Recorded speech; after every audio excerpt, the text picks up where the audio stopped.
Welcome to the historic Thomas A. Mee House, where 5 generations of the same family have lived here since 1780. In this video, you're going to learn about a true Revolutionary War patriot.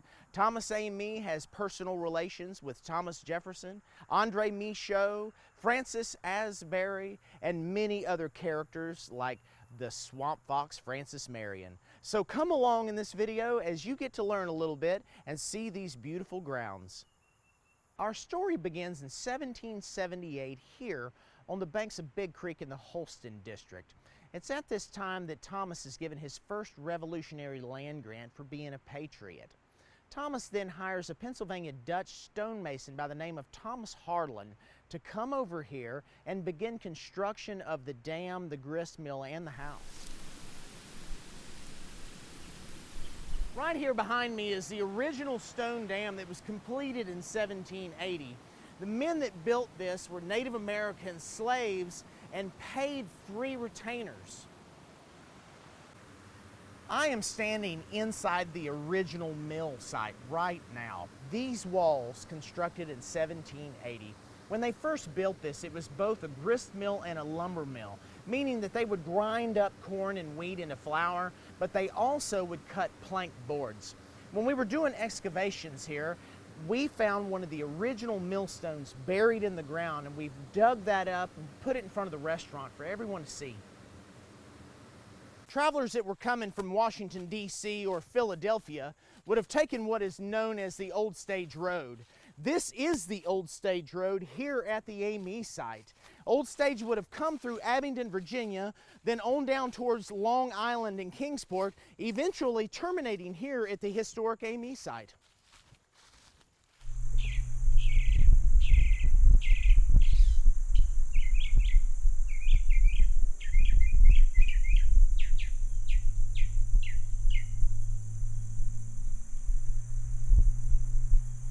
According to family tradition, the blacksmith shop was located in this area. This past summer, we had an old tree that had died, and when we pushed it over, look what we found. These roots had grown through hundreds of years of old metal, confirming that that blacksmith shop was right here in this area.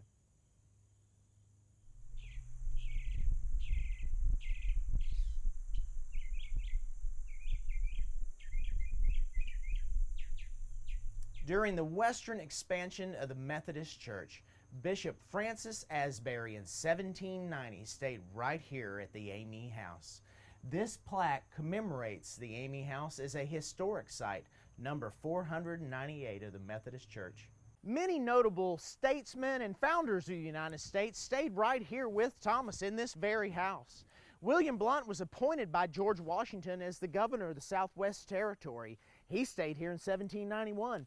Also, the famous or infamous John Sevier, who was the first governor of the state of Franklin, which was disbanded, and then became the first governor of the state of Tennessee, he stayed here in 1788.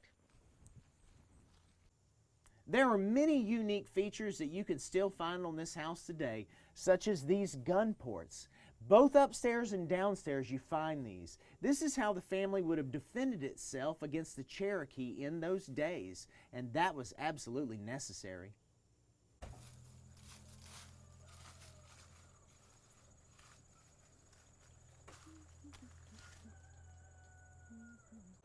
In 1793, the famous French botanist Andre Michaud stayed right here at the A. Mee historic site. Michaud brought us the crepe myrtle, the mimosa tree, and the camellia. I'm here on our beautiful birdhouse trail where friends and relatives have donated dozens of birdhouses. Come along, let's go take a look.